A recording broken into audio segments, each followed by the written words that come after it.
ในนามคณะลูกศิษย์ลูกหาตลอดจนว่าคณะสงฆ์กับคณะสภาถือโอกาสในการวาระที่4ขึ้นปีใหม่ถือโอกาสนี้ในการดำหัวครูบาอาจารย์ตามจารีตประเพณีสิ่งใดก็ตามที่ทางคณะลูกศิษย์ลูกหาเพราะว่าคณะศรัทธาจะได้เคยล่วงเกินประมาทล่วงเกินทั้งกายวจีกายกรรมวจีกรรมมโนกรรมขอขมาและโทษครูบาอาจารย์ในโอกาสนี้ด้วยเสเรปมาเทนะภวารตยีนะจตังสัพพะปะทาตังธรรมะธรรมีพันธีด้วยกายกรรมวจีกรรมมโนกรรมสามณศรัทธามูลศรัทธาปามาทพลาดพลั้งล่วงเกินขออาราธนาพระพุทธพระธรรมพระสงฆ์พ่อแม่ครูบาอาจารย์โลดโทษโอโหสิกรรมฮือสมณศรัทธาฮือมูลศรัทธาอยู่เย็นเป็นสุขว่าสันนิแตะดีลีจิมเตอประเคน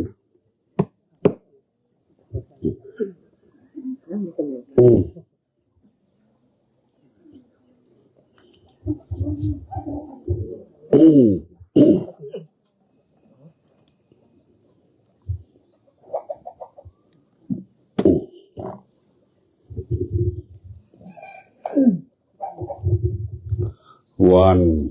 เดือนปีเป็นสิ่งสมมุติ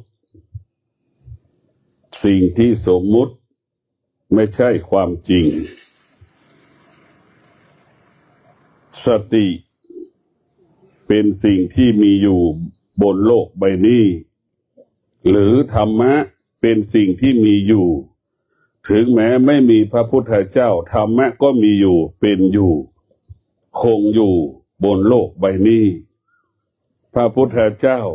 จึงชื่อว่าผู้รู้ความจริงของโลกพระพุทธเจ้าเป็นผู้ค้นพบความจริงของโลกพระพุทธเจ้าจึงให้สติเป็นใหญ่สติเป็นหลักสติเป็นประธานสติเปรียบเสมือนเสาบ้านบ้านทุกหลังต้องมีเสาถ้าไม่มีเสาบ้านจะอยู่ไม่ไปสามารถเป็นรูปบ้านของได้เพราะฉะนั้นบ้านจึงมีเสาสติก็เปรียบเสมือนหลักของการปฏิบัติธรรม365วันเรามีสติชีวิตเราก็มั่นคงปลอดภัยตลอดปี2568หรือ365วันเรามีสติทุกวันเราก็มีความสุขทุกวันเรามีสติทุกวันเราประกอบอาชีพก็ประสบความสำเร็จทุกวันเรามีสติเราจะทำอะไรก็สำเร็จเรามีสติอยู่หน้าที่ใดกายวาจาใจก็สงบเรามีสติคิดพูดกระทำการใดๆล้วนเป็นความจริงคิดพูดกระทำการใดๆก็เกิดคำว่าสำเร็จพูด10 ครั้งก็สำเร็จ10 ครั้งถ้าเรามีสติพูด10 ครั้งเรามีสติก็สำเร็จ10 ครั้งเรามีสติกระทำการใดๆ10 ครั้งเราก็สำเร็จ10 ครั้งเพราะฉะนั้นสติจึงเป็นหลักของพระปฏิบัติเป็นธรรมะภาคปฏิบัติเมื่อเรามีสติเปรียบเสมือนพระพุทธเจ้าสติเปรียบเสมือนบิดามารดาจิตเราเปรียบเสมือนลูกจิตเราเปรียบเสมือนผู้ฟังธรรมพระพุทธเจ้าแต่แม้พวกเราทั้งหลายลูกลักษณะลูกเป็นเช่นไรทุกคนก็รู้ว่าลักษณะของลูกคือเป็นผู้ไม่รู้ลูกคือเป็นผู้ไม่รู้จิตของเราก็เป็นผู้ไม่รู้เช่นนั้นแหละไม่ว่าควายก็เป็นผู้ไม่รู้หรือรู้สภาพดังควายคนเกิดมาก็เป็นผู้ไม่รู้หรือรู้ดังสภาพของคนนั่นมันก็รู้สภาพของมันถ้าจิตของเราเป็นผู้รู้ก็เหมือนสุนัขเคไนที่มันดมกลิ่นที่อยู่ใต้ซากตึกถล่มของสตง.นั่นแหละจิตผู้รู้ก็เปรียบเสมือนสุนัขแสนรู้สำแดงอาการว่าใต้ซากตึกมีคนอยู่สำแดงอาการด้วยใบด้วยตาด้วยกิริยาอาการต่าง นั่นแหละจิตผู้รู้จะเป็นเช่นนั้นทุกวันนี้จิตเราเป็นจิตของผู้ไม่รู้เมื่อจิตเราเป็นผู้ไม่รู้รู้สิ่งใดเราก็ยึดติดสิ่งนั้นเรารู้สิ่งใดเราก็ไปตามรู้สิ่งนั้นเรารู้สิ่งใดเราก็อยู่ใต้อำนาจสิ่งที่เรารู้จิตไม่รู้หรือจิตเป็นผู้ไม่รู้มันก็เปรียบเสมือนหนูติดกาวรู้ตัวหนึ่งก็เปรียบเหมือนกาวรู้อีกตัวหนึ่งก็เหมือนหนูติดกาวดังที่เราบอกว่าเรารู้ทุกวันนี้แหละมันรู้เหมือนเด็ก6 ขวบถึง10 ขวบนะดูว่าสภาพเด็ก10 ขวบถึง6 ขวบเป็นลักษณะแบบไหนแล้วก็รู้ความจริงเข้าถึงความจริงเปรียบเสมือนบิดามารดารู้ความจริงสติเป็นเช่นนั้นรู้ความจริงเข้าถึงความจริงดังเช่นบิดามารดาแต่จิตของเรานั้นเป็นแค่รู้แต่เข้าไม่ถึงสิ่งที่เรารู้ก็รู้ว่าทุกข์มันเปลี่ยนแปลงรู้ว่าสุขมันเปลี่ยนแปลงเราก็ยังยึดติดในสุขในทุกข์เราก็อยู่ภายใต้อำนาจความสุขความทุกข์ทุกวันเนี่ยเรารู้เฉยๆรู้ด้วยหูรู้ด้วยปากแต่มันไม่รู้ด้วยจิตถ้ามันรู้ด้วยจิตเราจะรู้เลยเช่นสามีมีชู้เนี่ยผู้เป็นภรรยารู้ว่าความเจ็บปวดเป็นลักษณะแบบไหนไอ้คนที่ผู้หญิงที่ไม่มีสามียังไม่มีเป็นมีชู้เนี่ยมันรู้ไม่ได้มันไม่รู้หรอกว่ามันรู้แต่ว่าทุกข์แต่มันไม่ได้สัมผัสกับความทุกข์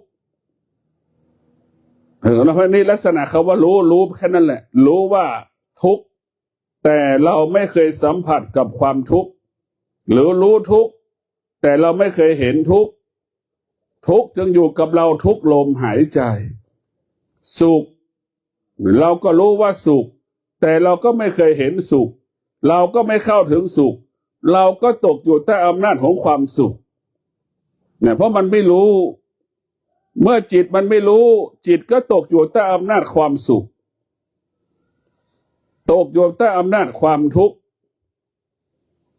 ทุกวันแม้กระทั่ง8-9-10ก็อยู่ใต้อำนาจความสุขความทุกข์ทั้งสิ้นก็เพราะว่ามันแก่แล้วขาดปัญญาแก่แล้วขาดปัญญามันจะจิตมันจะเป็นผู้ไม่รู้แก่แล้วมีปัญญาเนี่ยเป็นแก่เป็นจิตของผู้รู้ดังคำว่าลูกหลานจะอยู่ไม่อยู่คนแก่ที่มีปัญญาก็ไม่ได้ยึดติดในลูกในหลานรู้ดีเข้าใจดีว่าลูกหลานอยู่ก็ไม่สามารถหยุดยั้งความแก่ความเจ็บความตายได้ลูกหลานจะอยู่แล้วไม่อยู่นี่มันก็แก่มันก็เจ็บมันก็ตายนี่แก่ด้วยปัญญาจิตผู้รู้จะเป็นเช่นนี้นะจิตผู้รู้จะเป็นเช่นนี้นะจิตผู้รู้จะเป็นเช่นนี้เหมือนแม่รู้ลูกนั่นแหละนะเหมือนแม่รู้ลูกเพราะฉะนั้นจิตของผู้รู้นี่สำคัญที่สุดเราเกิดมาเราต้องฝึกจิตนะถ้าเราไม่ฝึกจิตมันก็เหมือนงัวเหมือนควายมันรู้แค่ธรรมชาติเนี่ยเหมือนสัตว์มันไปรู้แค่เรื่องธรรมชาติมนุษย์เราก็รู้เรื่องธรรมชาติเหมือนกันแต่ควายมันอยู่กับลูกควายก็ดีงัวก็ดีช้างก็ดีม้าก็ดีมันรู้ได้แค่ของธรรมชาติมันไม่สามารถรู้เรื่องธรรมะได้เนี่ยมันไม่สามารถรู้เรื่องธรรมะได้ในพวกเราทั้งหลายถ้ารู้ของมนุษย์นี่ถ้ารู้จิตมันเป็นผู้รู้จิตเป็นผู้รู้จิตมันจะไม่ยึดติดในสุขจิตมันจะไม่ยึดติดในทุกข์มันรู้ว่าสุขมันไม่เที่ยงมันก็รู้ว่าทุกข์มันไม่เที่ยงหมายความว่าสุขมันก็เปลี่ยนแปลงทุกข์มันก็เปลี่ยนแปลงแต่พวกเราทั้งหลายชีวิตของเรานี่มันเป็นผู้ไม่รู้เมื่อเป็นผู้ไม่รู้เราก็เกิดคำว่าความทุกข์ทุกวันเมื่อเราเป็นผู้ไม่รู้เราก็ตกอยู่ใต้อำนาจคำว่าความสุขทุกวันสุขเกิดเราก็สำแดงอาการ ทุกข์เกิดเราก็สำแดงอาการ แล้วเราจะอยู่ตรงไหนละชีวิตเรา เพราะฉะนั้นพวกเราทั้งหลาย สิ่งที่เราต้องฝึกก็คือตา สิ่งที่เราจะต้องฝึกก็คือหู สิ่งที่เราต้องฝึกก็คือจมูก ลิ้นกายใจเนี่ยเราต้องฝึกมัน เราจะต้องฝึกตาหูจมูกลิ้นกายใจ ตาเราก็เปรียบเสมือนช้างเราจะต้องฝึกให้เหมือนช้างแสนรู้ลากสูงได้ หูของเราก็ต้องฝึกให้เหมือนสุนัขแสนรู้นะจมูกของเราก็ต้องฝึกให้เหมือนเสือแสนรู้ให้เป็นเช่นนั้นนะพวกเราทั้งหลาย ชีวิตของเราถ้าเราไม่พัฒนาไม่มีใครสามารถพัฒนาได้เราต้องพัฒนาตัวเราเองเจ็บเขาก็รู้ว่าเราเจ็บแต่เขาไม่สามารถเข้าถึงลักษณะของความเจ็บปวดเขาไม่สามารถรับรู้ลักษณะของความเจ็บปวดนั้นได้นั่นเรียกว่ารู้เฉยๆถ้าเรารู้ความจริงเข้าถึงความจริงก็เหมือนดั่งคนที่เจ็บปวดเข้าถึงความจริงว่าความเจ็บปวดเป็นลักษณะแบบนี้แบบนี้แบบนี้มันรู้เพราะฉะนั้นพวกเราทั้งหลายสติ365 วันเรามีสติเราก็โชคดีทุกวันเรามีสติก็ดวงดีทุกวันเรามีสติเราจะได้พบแสงสว่างทุกวันเพราะฉะนั้นสตินี่สำคัญที่สุดสติมันใหญ่ที่สุดบรรดาธรรมะทั้งหลาย84,000 พระธรรมขันธ์นั้นสติเป็นหลักของพระธรรมสติจึงกำกับจิตในพวกเราทั้งหลายสติคือธรรมะจิตของเราคือธรรมชาติเห็นไหมจิตของเรานี่คือธรรมชาติแต่พวกเราทั้งหลายจิตของเราคือธรรมชาติธรรมชาติเราจะทำยังไงให้ธรรมชาติกับธรรมะอยู่ร่วมกันได้เห็นไหมเราจะทำยังไงให้จิตเราเปรียบเสมือนธรรมชาติสติเปรียบเสมือนธรรมะเราจะเป็นต้องมีเราต้องมีความอดทนต้องมีความอดกลั้นเหมือนที่เราต้นไม้เสียบกิ่งนั่นแหละต้นไม้ที่เราเอาไปเสียบกิ่งเหมือนมะม่วงอีกพันธุ์หนึ่งเราก็ได้อยากอีกมะม่วงอีกสายพันธุ์หนึ่งแล้วก็มาเสียบกิ่งท้ายสุดมะม่วงทั้งสองสายพันธุ์มันเป็นเนื้อเดียวกันเช่นเดียวกับธรรมะกับธรรมชาติเราจะต้องให้เป็นเนื้อเดียวกันให้ได้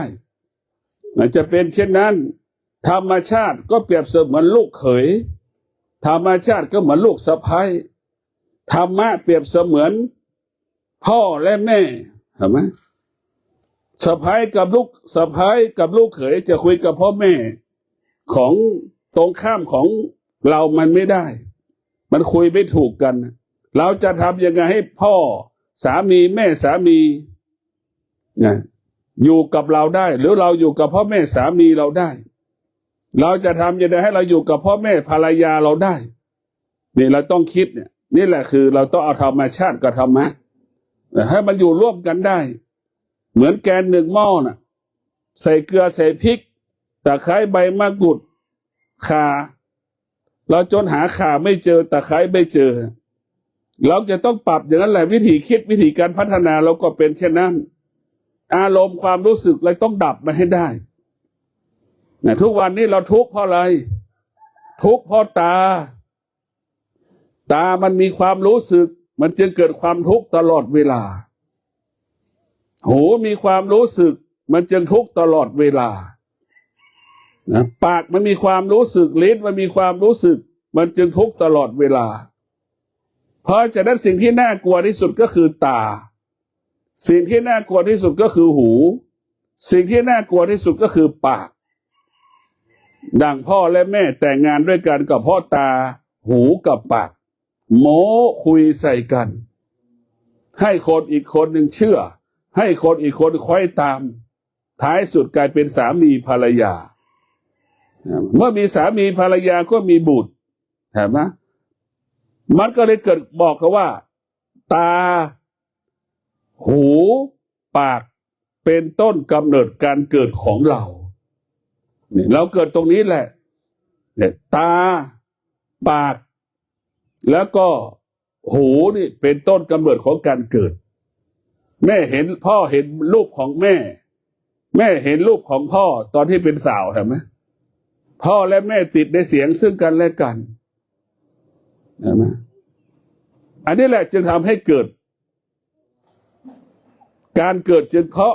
การเกิดของมนุษย์จึงเกิดเพราะตามีความรู้สึกในรูปหูมีความรู้สึกในเสียงนี่แหละจึงทำให้เราก็ใช้ปากไปเจรจาตกลงอยู่ร่วมกันเป็นสามีเป็นภรรยาเมื่อมีเป็นสามีเป็นภรรยาแล้วก็มีลูกใช่ไหมอันนี้แหละคือสิ่งที่มันขยายผลไปจนเป็นเราทุกวันนี้ก็เพราะเรามีตามีความรู้สึกเพราะฉะนั้นทุกข์จริงๆมันไม่ได้เกิดจากกายของเราทุกข์มันเกิดขึ้นเมื่อตาไปสัมผัสเมื่อตาไปสัมผัสแล้วมีความรู้สึกสุขก็เกิดขึ้นตรงนั้นทุกข์ก็เกิดขึ้นตรงนั้นพอใจเกิดขึ้นตรงนั้นไม่พอใจเกิดขึ้นตรงนั้นหูพอเราสัมผัสสุขทุกข์พอใจไม่พอใจก็เกิดขึ้นตรงนั้นถ้าตาเราไม่สัมผัสหูเราไม่สัมผัสอาการสุขทุกข์พอใจไม่พอใจไม่มีเหมือนเราเอาลิ้นไปสัมผัสกับลูกมะนาวเมื่อไหร่เราจะรู้อาการมาทันทีแล้วมันจะเกิดอาการแล้วมันจะแสดงอาการทันทีแต่ถ้ามะนาวเป็นลูกมันไม่มีผลนะมันไม่มีผลต่อลิ้นของเรารู้เฉยๆเพราะฉะนั้นตาของเราก็เช่นเดียวกันไปสัมผัสกับรูปและเราไปยึดติดมันก็เกิดอาการแสดงอาการ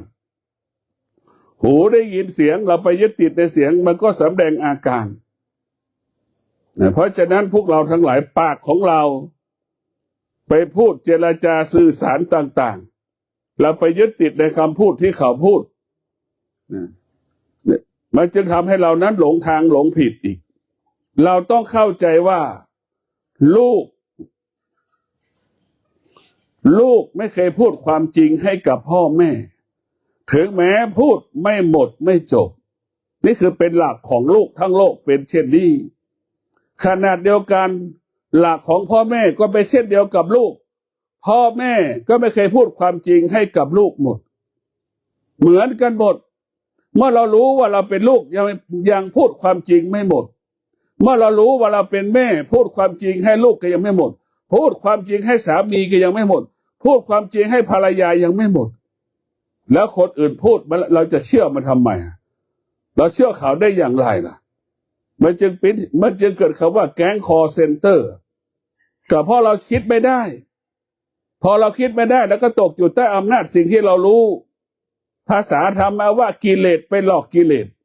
ไอ้แก๊งคอเซ็นเตอร์ก็เป็นกิเลสมันมีความอยากไอ้เราก็มีความอยากเอาความอยากไปหลอกความอยากเห็นไหมไอ้แก๊งคอเซ็นเตอร์มาเอาความรู้สึกมาหลอกเราเหมือนแก๊งคอเซ็นเตอร์ก็เหมือนเบ็ด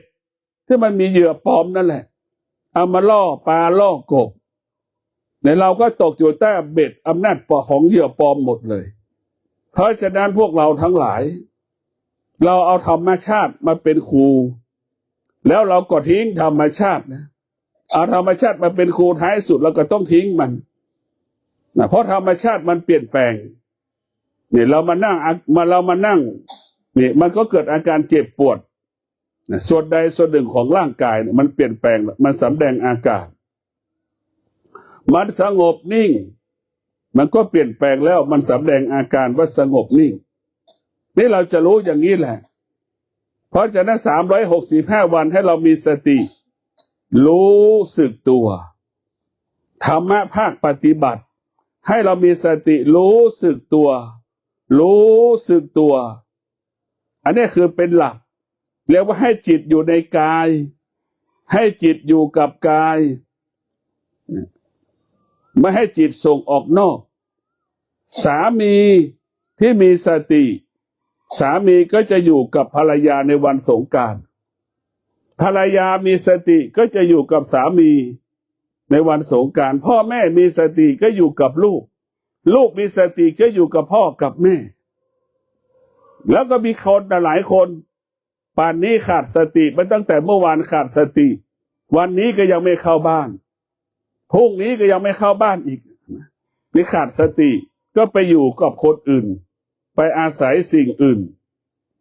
ภาษาพระว่าจิตส่งออกนอกมันจะทำให้หลงทางหลงผิดบุคคลที่มีสติจะอยู่กับครอบครัวให้ความสำคัญกับครอบครัว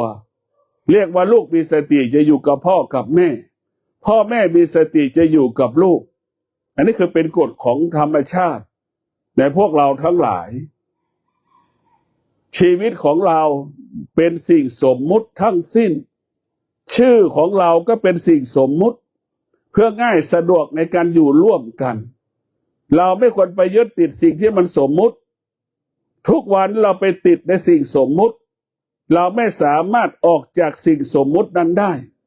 ถึงแม้จะออกได้มันทุกข์มันทรมานมันลำบากให้เราเข้าใจไม่ให้ยึดติดสิ่งที่เราสมมุติชื่อสารพัดชื่อเราสมมุติแต่ธรรมะไม่มีใครสมมุติมันมีอยู่เป็นอยู่ในร่างกายของเราทุกคนบุคคลที่มีสติเห็นไหมบุคคลผู้นั้นจะเป็นผู้มีเมตตาผู้มีเมตตาก็เสียสละต่างๆให้กับคนที่ขาดโอกาสคนทุกข์ยากคนลำบากนี่คือมันเป็นกฎมันจะบังคับเนี่ยผู้ที่มีสติมันจะเป็นผู้มีเมตตาผู้มีเมตตาก็จะช่วยเหลือเกื้อกูลผู้ที่มีชีวิตที่ลำบากมีชีวิตที่ลำบากดังพี่น้องแจกข้าวในวันมหาสงกรานต์ก็มีคนจำนวนมากที่อดอยากลำบากในวันมหาสงกรานต์ก็ยังเข้าคิวเข้าแถวเพื่อไปรับข้าวอาหารกล่องอันนี้คือพวกเราทั้งหลายแล้วมีเยอะแยะความว่าลำบากนี่คือสติบังคับให้เรามีเมตตาบางคนที่ทำอาหารข้าวกล่องทำข้าวกล่องไปไว้ที่ตามถนนต่างๆก็มีคนมารับบริการมารับข้าวกล่องจิตที่มีธรรมะเนี่ยมันจะบังคับเราเมื่อดังสามีมีธรรมะมีดังสามีมีสติสามีก็จะซื่อสัตย์ต่อภรรยาภรรยามีธรรมะมีสติภรรยาก็จะเป็นผู้ซื่อสัตย์ต่อสามีลูกที่มีสติลูกก็จะเป็นผู้ลูกที่มีนอบน้อมถ่อมตนเคารพให้เกียรติพ่อแม่อันนี้คือเป็นหลักของมันเพราะฉะนั้นพวกเราต้องมีสติรู้ความจริงให้อยู่เหนือความจริงรู้ความจริงให้อยู่เหนือความจริงหรือว่าสักแต่รู้เราจะไม่ยึดติดในสิ่งที่เรารู้หรือเราจะรู้เฉยๆรู้เราจะไม่ตามรู้นั่นก็ขอให้พวกเราได้พิจารณาว่าชีวิตของเรานั้นอยู่ภายใต้การเปลี่ยนแปลงของคำว่าเกิดแก่เจ็บตายสิ่งเหล่านี้มันมีอยู่ในร่างกายมนุษย์หรือเรียกเพาะๆเรียกว่าแก่เจ็บตายเป็นสมบัติของเราเป็นสมบัติมันเป็นมรดกของเราไม่ต้องเรียกมันมาไม่ต้องใช้มันไปมันมาแล้วมันก็ไปให้เราเข้าใจเช่นนี้พวกเราทั้งหลายเข้าใจเข้าถึงคำว่าอนิจจังทุกขังอนัตตาเมื่อเราเข้าใจเข้าถึงคำว่าอนิจจังทุกขังอนัตตาก็ได้แก่ความแก่ความเจ็บความตายมันเปลี่ยนแปลงแปรสภาพไปตามกาลเวลาวันนั้นในอดีตเราก็เป็นทารกแรกเกิดวันนั้นในอดีตเราก็เป็นเด็กเล็กเด็กโตจงมาเป็นหนุ่มเป็นสาวบัดนี้เราเป็นผู้เจริญด้วยอายุเป็นผู้ที่มีอายุมากนี่แหละคือการเปลี่ยนแปลงมันได้ปรากฏระหว่างที่การเปลี่ยนแปลงปรากฏเรามีสติรู้บำเพ็ญเพียร ภาวนาก็ดีบำเพ็ญเพียรศึกษารู้ธรรมก็ดีเพราะฉะนั้นพวกเราทั้งหลาย ผู้ที่มีสติผู้ที่มีสติกับผู้ที่ขาดสติย่อมแตกต่างกันคนที่ขาดสติไม่แตกต่างดั่งคนบ้าคนที่มีสติก็เหมือนคนดีดั่งพวกเราอวัยวะครบ32ประการ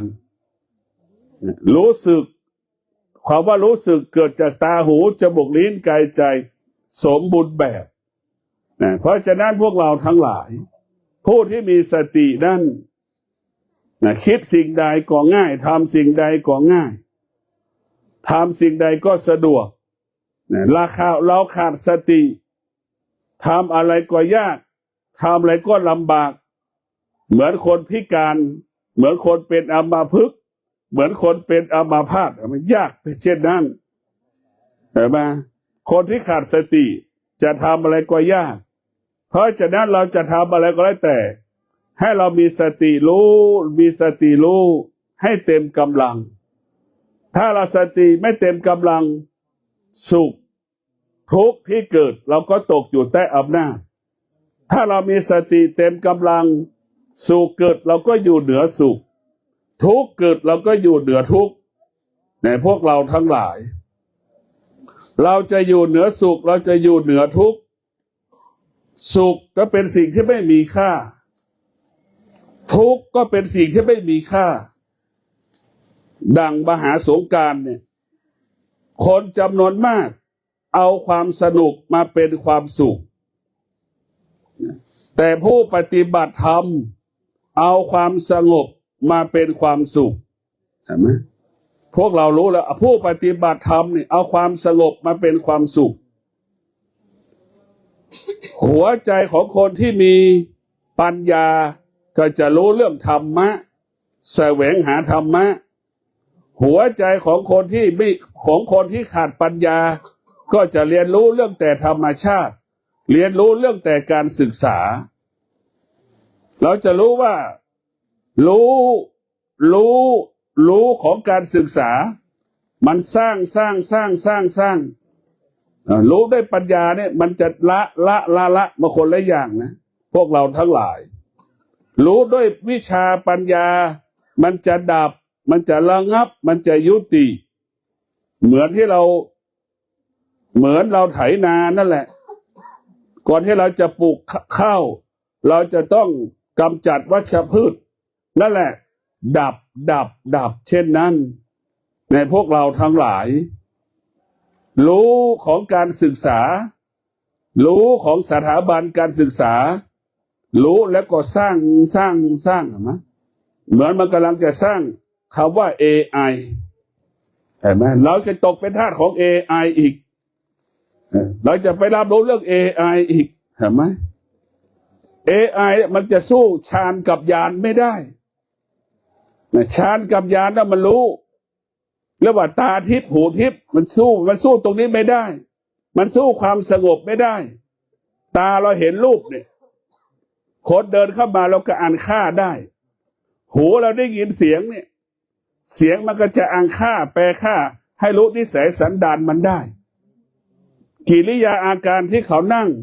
กิริยาอาการที่เขานอนกิริยาอาการที่เขาแสดงออกนี่เราก็รู้หมดเรียกว่า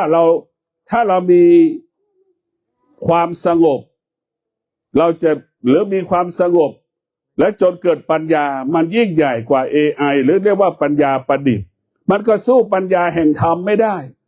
รู้แล้วก็ละรู้แล้วก็วางรู้แล้วก็ปล่อย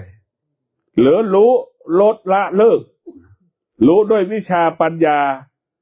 รู้ด้วยวิชาปัญญาก็คือรู้ละแล้วก็เลิกพวกเราทั้งหลายแต่พวกเรานี่เรารู้แล้วเราไปยึดติดตาเห็นรูปก็ไปยึดติดหูได้ยินเสียงก็ไปยึดติดจมูกสัมผัสกับกลิ่นก็ไปยึดติดลิ้นสัมผัสกับรสชาติอาหารผลไม้ก็ไปยึดติดเห็นไหมกายละสัมผัสกับร้อนกับหนาวกับความเย็นเราก็ยึดติดจิตมารู้สึกสารพัดความรู้สึกเราก็เข้าไปยึดติด แล้วเราจะอยู่ตรงไหนมันจะไม่มีให้เราเข้าอยู่ ไม่มีพื้นที่ที่จะอยู่เพราะเราไปติดเหมือนปลาติดห่ายนะเป็นเช่นนั้นแหละเหมือนปลาติดห่ายเราไปติดอีลุงตุงนางหมดนะเพราะฉะนั้นการบำเพ็ญเพียรการปฏิบัติธรรมของเรากับเพื่อรู้และเพื่อละรู้แล้วก็ละรู้เพื่อไม่ให้รู้และให้อยู่เหนือสิ่งที่เรารู้แล้วเราไม่ตามรู้นี่คือเป็นหลักของธรรมะภาคปฏิบัติก็ขอให้พวกเรามีสติในการปฏิบัติหน้าที่ในการประกอบอาชีพเมื่อเรามีสติรู้สึกตัวเราทำการใดๆก็สำเร็จถ้าเราขาดสติก็ไม่รู้สึกตัวทำการใดๆก็ไม่ประสบความสำเร็จเพราะฉะนั้นพวกเราทั้งหลายธรรมะภาคปฏิบัติให้เรารู้สึกตัวว่าเรากำลังนั่งรู้สึกตัวระหว่างที่เรานั่งเราเจ็บปวดร่างกายของเราให้เรารู้เมื่อเรารู้เราก็อยู่เหนือรู้เมื่อเรารู้ให้อยู่เราก็อยู่เหนือรู้ภาษาธรรมะว่ารู้ก็คือรู้อะไรคือรู้อนิจจังทุกขังอนัตตาเมื่อเรารู้อนิจจังทุกขังอนัตตาเราก็ให้เราอยู่เหนืออนิจจังทุกขังอนัตตารู้อะไรก็รู้เวทนารู้อะไรรู้อุปทานแล้วก็ให้เราอยู่เหนือเวทนาและอยู่เหนืออุปทานเขาว่าว่างก็เกิดนะมันจิตว่างตรงนั้นแหละนะมันไม่มีสิ่งใดจะเกิดขึ้นนะเรารู้กับเรื่องเวทนาอนิจจังทุกขังอนัตตาเราไม่ตามรู้อนิจจังทุกขังอนัตตารู้เวทนาและรู้เวทนาและอุปทานเราก็ไม่ตามรู้เวทนาและอุปทานมันไม่มีอะไรสักอย่างนะพวกเราทั้งหลายก็ขอปีใหม่ศักราชใหม่มหาสงกรานต์ก็ขอให้พวกเรามีสติอยู่ร่วมกับสามีสติอยู่ร่วมภรรยามีสติอยู่ร่วมกับพ่อแม่มีสติอยู่ร่วมกับครอบครัวเมื่อเรามีสติอยู่ร่วมกันแล้วจะทำให้ครอบครัวเกิดคำว่าสงบสุขทำให้ครอบครัวนั้นมีความสุขทำให้ครอบครัวนั้นมีพลังทำให้ครอบครัวนั้นเกิดกำลังขอความสุขสวัสดีจงเกิดกับพวกเราทุกคนขอให้พวกเราทุกคนมีสติรู้อยู่เหนือสิ่งที่เรารู้มีสติรู้ละสิ่งที่เรารู้มีสติรู้ไม่ตามรู้ขอเจริญพรประเคนเข้าของทุกชนิดอีกรอบหนึ่งจับเลยข้างหน้าพ่อสีเป็นตัวแทนเอกเขาอยู่ข้างหลังประเคนสาธุรับพรยะถาวาลีวหาปุราปาริปุเรนติสาคลังเอวะเมวะอิโตทินังเปตานังอุปกัมปติอิชิตังตุมหังคิปะเมวะสะเมชันตุสัพเพปุเรนตุสังฆปาจันโทปนาราโสยะถามณีโชตีระโสยะถาสังขารปีเก่าโลกโพ้นไปแล้วปีใหม่แก้วพญาวันมาจูจอดลอดถึงสมณะศรัทธาและมูลศรัทธา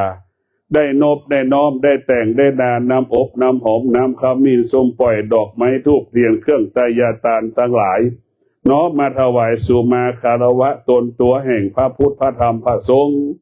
ขอพระพุทธพระธรรมพระสงฆ์พ่อแม่ครูบาอาจารย์ได้รับน้ำอบน้ำหอมน้ำขมิ้นส้มปล่อยพร้อมด้วยเครื่องอุปโภคบริโภคทั้งหลายเหล่านี้เมื่อพ่อแม่ครูบาอาจารย์ได้รับน้ำอบน้ำหอมได้โปรดเมตตาประทานพรคือสมณะศรัทธาและมูลศรัทธาลูกหลานทั้งหลายมีสติมีสมาธิมีปัญญามีสุขภาพร่างกายแข็งแรงสมบูรณ์คิดสิ่งใดสำเร็จพูดสิ่งใดสำเร็จทำการใดๆสำเร็จ ก็ขอให้ท่านทั้งหลายเจริญด้วยอายุปีอายุเดือนอายุวันอายุยามขอให้ท่านทั้งหลายเจริญได้โชคปีโชคเดือนโชควันโชคยามชีวิตอาชีพหน้าที่มั่นคงปลอดภัยชีวิตครอบครัวอยู่เย็นเป็นสุขชีวิตอุดมสมบูรณ์ไปด้วยทรัพย์สมบัติและปัจจัยสี่ขออำนาจธรรมบารมีธรรมพระพุทธเจ้า500พระองค์พระพุทธเจ้า28พระองค์พระพุทธเจ้า5พระองค์มาปกป้องมาคุ้มครองมารักษาลูกหลานทั้งหลายให้แคล้วคลาดปลอดภัยขอให้ลูกหลานทั้งหลายเจริญรุ่งเรืองงอกงามก้าวหน้าในอาชีพหน้าที่การงานอายุวันโนสุขังพระลัง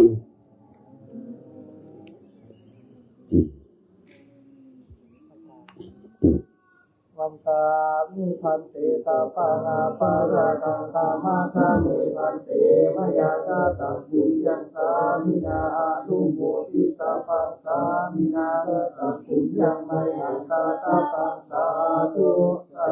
ธุรังโมนามิจัตตาโลธรรมาวัฏันติอายุวันโนสุขังพระลังอ้าวยกน้ำนี้ไปศรัทธาของทุกคนไปส่งน้ำพระอุปคุตนิมนต์ตุเจ้าเป็นผู้สวดชยันโตไปเลยไปพวกเรายกขันโตกนี้ไปเลยศรัทธาทุกคนไป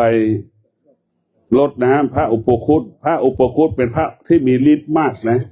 ใครที่ลำบากมีศัตรูน่าเกิดจากมนุษย์ขอพระอุปคุตช่วยเหลือเกื้อกูลเอานิมนต์ตุเอาไม้นี้ไปชยันโต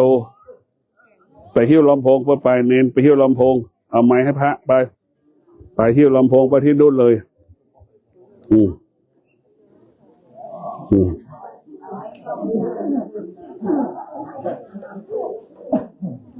ออกมาได้ไม่ต้องกลับจนกว่ามันหายอยู่อีก7 วันรู้เรื่องไม่หายก็ออกมันก็จะเป็นอาการต้องต่อสู้กับมันไม่มีอะไรหรอกเดี๋ยวมันก็หายเอาไปรดน้ำอุปคุตเด้อเขาไปก่อนเดี๋ยวก็มาคุยกันเจ้ามันขับหรอมันขับ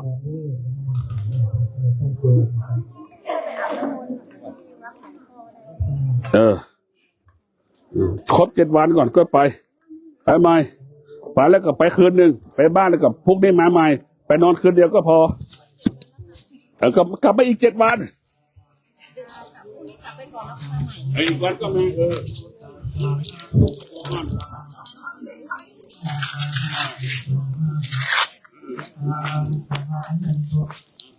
ทุกในสาขายานังอันตุวะอนุติวังภวังวิจโยโหวิจยาสุจยามังคาเทจิตาปัลลังเกสีเสวะตาวิโตคาเรอาภิเสเกสาปะพุทธานังอาคาปัตโตปะโมตติสุนัขตังสุปาปาตังสุโหติตังสุขาโนสุโมโหโตจะสุยิทังพระมจาริสุปัฏฐาขีนังกายกรรมังปัฏฐาขีนังปัฏฐาขีนังมโนกรรมังปานิติเตปัฏฐาขีนาปัฏฐาขีนานิกาตวานาลาพันตเถปัฏฐาขีเนชายันโตโพธิยามุเลสกายานังเอวังตาวังวิชัยโยโหหิจายาสุจายามังคาเลอปาราชิตาปัลลังเกสีเสปตาวิโปกาเรอภิเสกสัพพพุทธานังอาคาปะโตปะโมทติสุนัขตังสุมังคาลังสุปาพาตังสุโหติตังสุขาโนหุตโตจะสุยิทังพระมจาริสุปัฏฐาขีนังกายกรรมังวาจากรรมังปัฏฐาขีนังปัฏฐาขีนังปานิติเตปัฏฐาขีนาปัฏฐาขีนานิกาตวานาลาพันตเถปัฏฐาขีเนชายันโตโพธิยามุเลสกายานังนันติวัตโน โอหิจายาสุจายามังกาเลอาปาราจิตาปัลลังเกสีเสปาทาวิโปคาเรอาภิเสเกสัพพะพุทธานังอาคาปะโตปะโมทาติสุนัขตังสุมังคาสุปาพาตังสุโหติตังสุขาโนสุมุหุตโตจะสุยิตังพระมาจาริสุปัฏฐขีนังวาจากัมมังปัฏฐขีนังปัฏฐขีนังมโนกัมมังปานิทิเตปัฏฐขีนาปัฏฐขีนานิกาตวันลาพันตเถปัฏฐขีเนจายันโตโพธิยามุเลสกายานังนันติวัตาโนเอวังตาวังวิจัยโยจายาสุจายามังคาเลอาปาราชิตาปัลลังเกสีเสปัทาวิโปคาเรอาภิเสสัพพะพุทธานังอาคาปะโตปะโมทาติสุนัขตังสุมังคาลังสุปาภัสสุโหติตังสุขาโนสุมุหุตโตจะสุยิตังพระมาจาริสุปัฏฐขีนังวาจากัมมังปัฏฐขีนังปัฏฐขีนังมโนกัมมังปานิทิเตปัฏฐขีนาปัฏฐขีนานิกาตวันลาพันตเถปัฏฐขีเนจายันโตโพธิยามุเลสกายานังนันติวัตาโนเอวังตาวังวิจัยโยจายาสุจายามังคาเลอาปาราชิตาปัลลังเกสีเสปัตตาวิโปคาเรอาภิเสสัพพะพุทธานังอาคาปะโตปะโมทาติสุนัขตังสุมังคาลังสุปาพาตังสุติตังสุขาโนสุโมโหโตจะสุยิทังพระมาจาริสุปัฏฐขีนังวาจากัมปัฏฐขีนังปัฏฐขีนังมโนกัมมังปานิทิเตปัฏฐขีนาปัฏฐขีนิกาตวานาลาพันตเถปัฏฐขีเนจายันโตโพธิยามุเลนันติวัตาโนเอวังตาวังวิจัยโยโหหิจายาสุจายามังคาเลอาปาราชิตาปัลลังเกสีเสปัตตาวิโปคาเรอาภิเสเกสัพพะพุทธานังอาคาปะโตปะโมทาติสุมังคาลังสุปาพาตังสุโหติตังสุขาโนจะสุยิทังพระมาจาริสุปัฏฐขีนังกายกัมมังวาจากัมมังปัฏฐขีนังมโนกัมมังปานิทิเตปัฏฐขีนาปัฏฐขีนานิกาตวานาลาพันตเถปัฏฐขีเน